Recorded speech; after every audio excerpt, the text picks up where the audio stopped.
कभी कभी खून के रिश्ते भी लालच की आग में जल जाते हैं।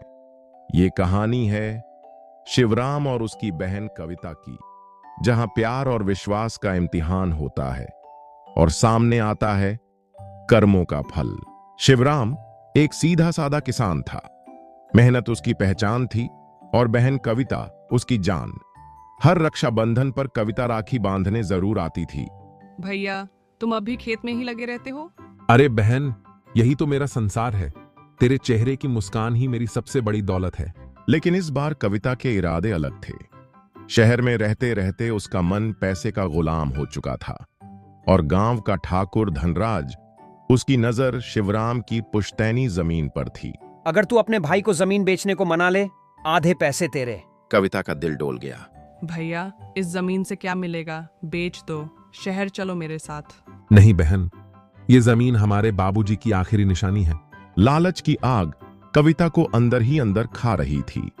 एक दिन उसने शिवराम को शहर भेजने का बहाना बनाया और ठाकुर से मिलकर जमीन बेच डाली। जब शिवराम लौटा, जमीन किसी और की थी। ये क्या? मेरी जमीन किसने बेची? ठाकुर हंसते हुए, तेरी बहन ने। तूने भरोसा किया था ना। शिवराम कुछ नहीं बोला, बस आंखें झुका ली। उसने मजदूरी करनी शुरू कर दी। वहीं दूसरी ओर कविता को ठाकुर ने धोखा दे दिया। ठाकुर गुस्से से, अब निकल यहां से।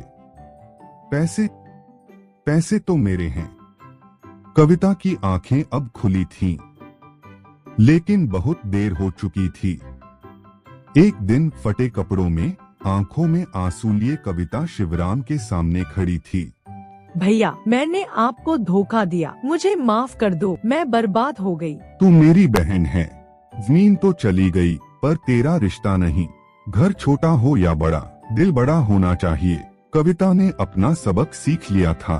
वो अब रोज शिवराम के साथ खेत में काम करती और समझ चुकी थी, रिश्ते पैसे से नहीं, भरोसे से चलते हैं। लालच आंखों की रोशनी छीन सकता है, पर पछतावा अगर सच्चा हो तो रिश्तों में फिर से रंग भर सकता है। लालच से बड़ा कोई रोग नहीं, और माफ करना सबसे बड़ा धर्म है। प्लीज लाइक और subscribe the channel for more videos.